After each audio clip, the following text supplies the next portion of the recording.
Welcome to Blind Level Tech. I'm Jonathan Price. I'm Evan Starnes. And together, we're bringing you news, tech, and information about blind technologies. Being blind doesn't mean you have to stop living. We're going to show you just how possible it is to live the life you want.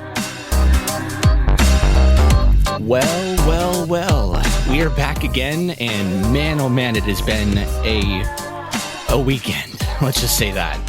We've had a crazy winter storm. I think I might as well consider this like the grand finale of winter storms. And then, of course, we had St. Patrick's Day weekend, and I'm sure plenty of people celebrated and, did what you do when you celebrate. Very much beating around the bush here, but yeah. Anyway, welcome to Blind Level Tech. I am your host, Evan Starnes, joined by Jonathan Price. And yeah, Jonathan, how was your weekend? How'd you hold up with this winter storm? And what did you do during St. Patrick's Day? Well, this weekend was awesome. Actually, on that snow day, my kids were out of school for Thursday, and it was pretty awesome. We built this really big kind of snow fort around our fire pit and had this big fire pit or fire in the snow pit. And that was awesome. It was so much fun. That's great. Well, no, it didn't melt. We just built up the walls really tall, probably 5-6 feet. And just kind of surrounded the fire pit. And so it was like this big glowing orange orb looking thing in the middle of, it was awesome. It was so cool. And then we built a snow bench so that we could sit on it inside the snow shelter around the fort. It was pretty awesome. But then my daughter and I had a date weekend, and which I don't usually get to do. And it was fun because I took her to go see the Cirque du Soleil on ice, which it was absolutely phenomenal. And those are some talented people. Yeah, and it was really cool. I've never been to a Cirque du Soleil show, and so this was my first official Cirque du Soleil kind of event. And we went shopping, got her a new dress, and did the hair and the nails and makeup, and got her all sorts of dolled up, and got dressed up and went out Sunday. And yeah, it was just awesome. What about you? Man, can you imagine how cool an audio described Cirque du Soleil would be? I think that would be killer. Don't even know. No, that would be pretty cool. Yeah. And they probably have audio described versions of it, which would be super interesting. But I'm sure they. Yeah, it was a fun weekend. That's awesome. Yeah, I mean, this weekend Friday night I partied because it's been a long, busy week, and I just use Fridays as my excuse to be stupid and get sloshed, as you say. I love sloshed, by the way. It's one of my new favorite words to describe. I don't know. It's funny. I'm like, but yeah, then there you go. This weekend I went to my family's, and haven't done that in a while. I kind of figured I'd get out of the old apartment and, go spend time with them. And they made corned beef and cabbage. And then I had more drinks. Oh. Yay drinks. So nice. And I cannot do corned beef and cabbage. I just I don't like it. I don't blame you. It's honestly, it's not my favorite either. Mainly cabbage. I don't like cabbage. It's like eating veggie farts. I don't know how else to describe it, but grody. Ugh. And man, this week it's back up to 50. I was not. You weren't ready for that, were you? I was not ready for that. No, I wasn't. You never know what happens here. So yeah, as you guys can tell, we are kind of switching things up a little bit here on BLT.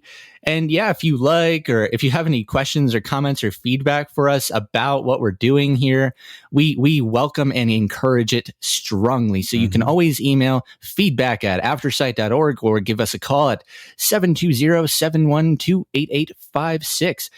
In fact, we'd actually like to hear what you guys did for St. Patrick's Day. It'd be kind of fun. So if you want, call in and, tell us one of your favorite things you did, or what one of your favorite things to do on St. Patrick's Day is, and hey, maybe we'll kind of we'll play those or talk about those, but it'll be fun. So anyway, today we are going to talk about a wonderful little device that has been around for quite a few years. I think it came out, I want to say in 2020 or late 2019. And it is honestly a device, if you are a Braille reader and writer, if you haven't heard of this device somehow, I would highly recommend it to you. And it is called the Orbit Writer. So the Orbit Writer essentially is, well, I'm sure everybody is familiar with your typical Bluetooth keyboard, nothing super fancy, just a QWERTY keyboard with an on-off switch. You pair it up with your phone. Some keyboards let you do, connect to multiple devices. Some keyboards fold in half. In fact, we actually did an episode on Bluetooth keyboards too. So if you're curious, go give it a listen. But this thing is special because it is a Braille keyboard. It is thinner than an iPhone, thinner than my iPhone 13 Pro even.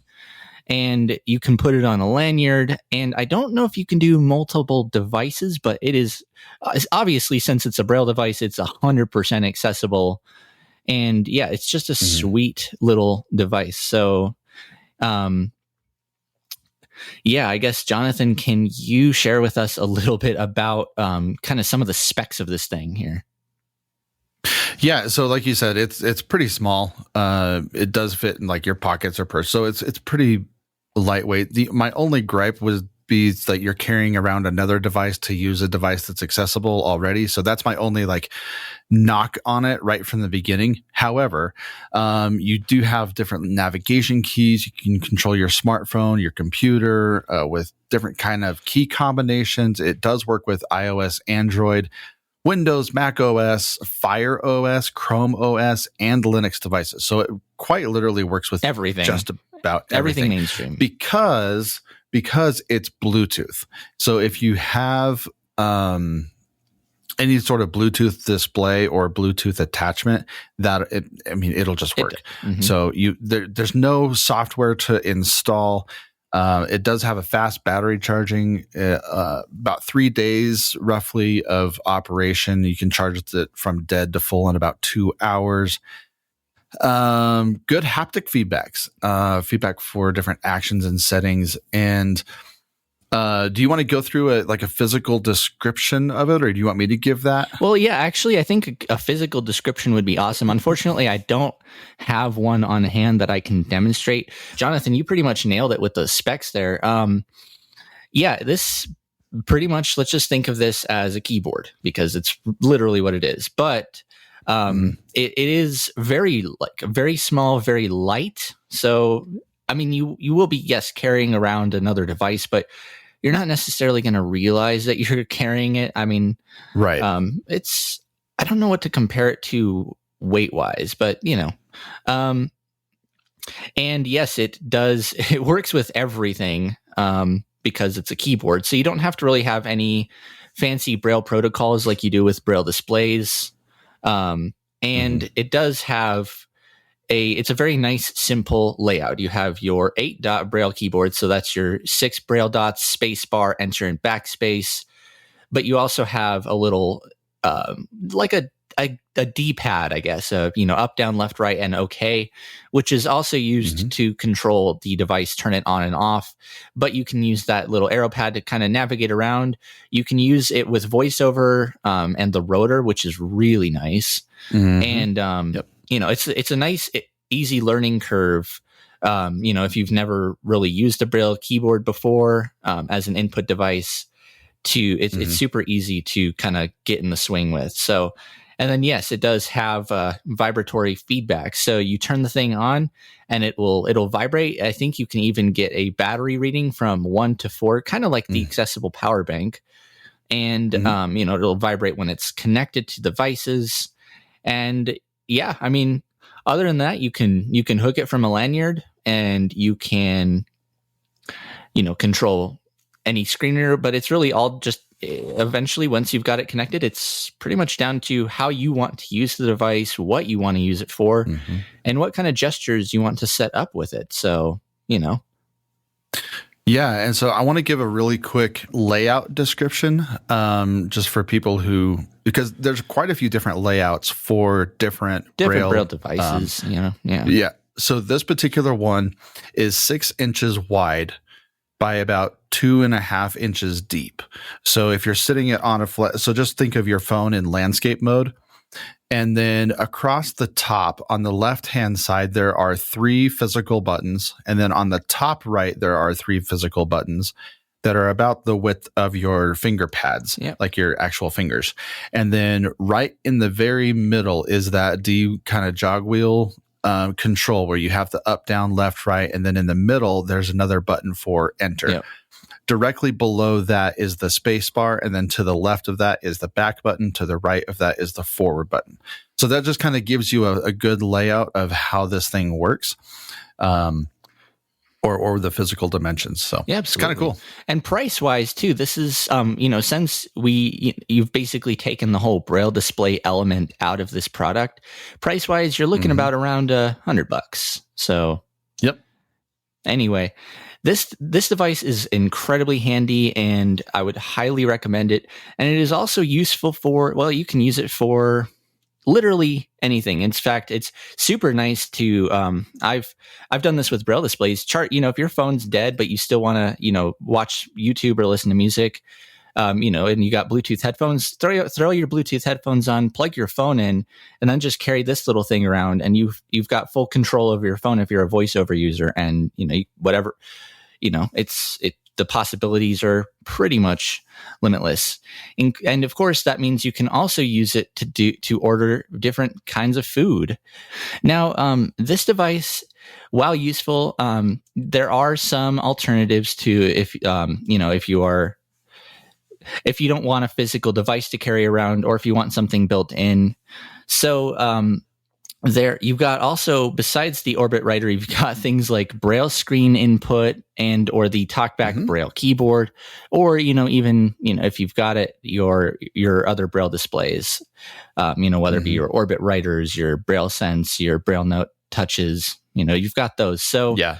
The nice thing about this device is it's a physical keyboard. So if you like that physical feedback of, pushing keys down and, the key travel that comes with it, as well as the arrow keys that make it just, if you've been a lifelong computer user and, touchscreens just are not your forte, this thing is, this could really make your use of a smartphone a lot more fluid for you. But yeah, like I said, Braille screen input and the TalkBack keyboard also do allow you to input on your device using Braille. And they are they're both quite similar to each other, except that they're really only used, when you're typing. So the cool thing with Braille screen input is when you have it, you basically activate it in the rotor. So if you're familiar with the voiceover rotor, you kind of spin your fingers around like a knob. You kind of spin over until you hear Braille screen input. And then you have a couple of different modes. You have a tabletop mode and a screen away mode. So you can actually that is kind of a thing it does have over the Orbit Writers. You can use it. And the TalkBack keyboard does this as well. You can use these virtual Braille keyboards in different configurations or layouts, I guess. And what's cool is when Braille screen input is on and you're in the home screen, you can actually type the first letter of an app and it'll actually, try and suggest what app it thinks you want to open. And it makes it super easy to, do stuff like that. But of course, then, you do miss out on your tactile feedback, that you get. And unfortunately, I wish they would add this. There isn't any haptic feedback that you get from the phone when you're typing with BSI. That would actually be really cool. Right. And at least with Braille screen input, you don't really have to do this with a TalkBack keyboard, but with Braille screen input, you might need to calibrate it every so often, because what it does is it will try and kind of map out the placement of your fingers on the screen, so that you can type in Braille, quickly and accurately. So, but obviously, to the the very obvious advantages and disadvantages is pricing. Braille screen input or BSI and the TalkBack Braille keyboard are free and come bundled with your screen readers, VoiceOver and TalkBack. This device, it's $100, but I always think it's totally a worthwhile investment. So but it's been around for a few years, quite popular. I see a lot of my friends use it. I wish I was one of those. I'm unfortunately one of those and it's really slow. I'm one of those, either I dictate everything all the time or I do touch typing kind of, or it's called direct touch typing. It's essentially where you have your on-screen QWERTY keyboard. You kind of drag your finger around to each letter, lift your finger up to type it. It works well. It works well enough, and some people can get really quick at it. But with Braille screen input, though, I mean, as fast as you can type Braille is as fast as you can type on your phone. So I saw one a couple of days ago, and I was trying to find it for this episode, but it's kind of like the Orbit, but instead of having the keys on the front face, it's kind of shaped like a remote control, like for a video game, but it's on the back. And so it's a very ergonomic and handheld. So when you're holding like a video game controller, like a PS, a PS2 PS5 or PS2, yeah, like any sort of thing that, yeah, it's very old style ergonomic keyboard. The touch pads are on the back and they're physical buttons. And so you have 3 on the left and 3 on the right. But the front, back, and space bar are on the front of the device. And so you're using it just like you would a controller, a game controller. It's super interesting. And so I'm going to try to keep finding that, and hopefully I can send that out. Yeah, because it'd be definitely a fun device to cover. It really, ultimately, what it sounds like is an Orbit writer that's been oriented to screen away mode, which...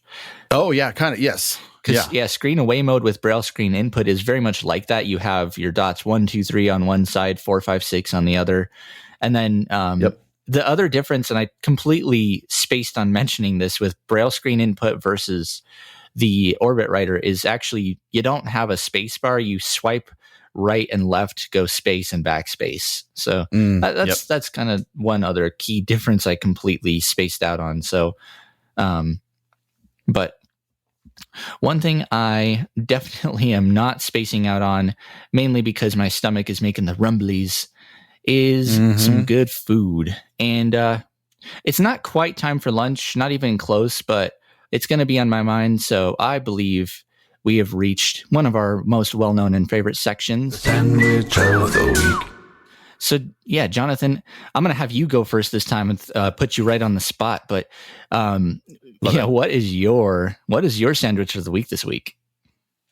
So I did this one several months ago, but because it was so cold outside and because I just didn't feel like cooking, I went with the classic Sloppy Joe. Yum. And we did Sloppy Joes and we did chili, and it was just fantastic. And so it's hard to go bad with the Sloppy Joe. No, 100%.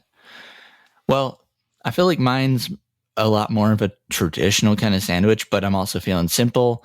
And honestly, like even after they're gone, cold temperatures just kind of bring my motivation level totally down. I don't know how they do it, but I'm just going to go with a simple. I've got some roast beef and I've got some really good I think it's Colby Jack, actually, one of my favorite kinds, and mustard. So it's just going to be for me today a roast beef, Colby Jack and mustard, basic little sandwich. Kind of like what I grew up eating. Very good. Still really good. Very simple, classic, elegant. You know what they say: simple is always better. Often, no, that's right. That's right. Not always the case, but in most cases. Yeah. Well, anyway, sure. Jonathan, do you have anything else to add about the Orbit writer, BSI, the TalkBack Braille keyboard, or anything else that we've covered today? Yeah, if you guys have any suggestions or products that you want us to cover or would like some more information about a product, let us know. You can email us at that feedback@aftersight.org or call us the 720-712-8856 number. But then it's whatever fits in your hand and feels the most appropriate to you, get that. Don't necessarily get something because we necessarily recommend it or because we like it or because we don't like it. We have our opinions, and our opinions are our own, and your opinion is going to differ from ours. And we appreciate that. We want there to be a differing of opinions because your functionality is not going to be the same as ours. Nope. And so if you have a Braille display or if you have a technology or a software that you really like, we want to share that because you might like something that we don't like, but it maybe something that somebody else loves that they've never heard of. And so we want to make sure, we get those products out to the world. I also did want to mention that we are going to be launching a brand new show at the end of May, maybe the beginning of June, depending on timing, but it's called Game Changers. And this is going to be a fantastic podcast dedicated to blind sports only, which is going to be awesome because we don't have in our industry or in our community a podcast that is dedicated to blind sports. We have accessible sports that actually talks about there are some episodes that have blind, things in it. But when we were researching all of this, I mean, there are blind athletes all over the world. Yep. I mean, the Olympics, both summer and winter, there's extreme sports, camping, hunting, fishing, cycling, anything outdoors, anything indoors. And there's so many amazing adaptive technologies specifically for the blind community, and we wanted to cover that. And so that's going to be coming in May. So if you have a guest, and we're also looking for a co-host for that show, I'm going to be moving away from this show. I'll still be producing it for the most part, but then I'm going to be hosting and doing the Game Changers podcast. So that's going to be super awesome. So look for that at the end of May. Indeed. And I guess one thing, just kind of to wrap this whole keyboard episode up, I guess, is, if you are a Braille lover, if you eat, sleep, drink, Braille, whatever, I'd seriously, if you haven't looked at that Orbit Writer device, go give it a check out, because you're totally missing out. But yeah, I mean, that's pretty much a wrap for this episode. So anyway, thank you guys again, as always, so much for listening, commenting, subscribing to Blind Level Tech. I am your host, Evan Starnes, joined by Jonathan Price. And yeah, for Evan Starnes and the whole rest of the Aftersight family, don't forget to plug in your devices.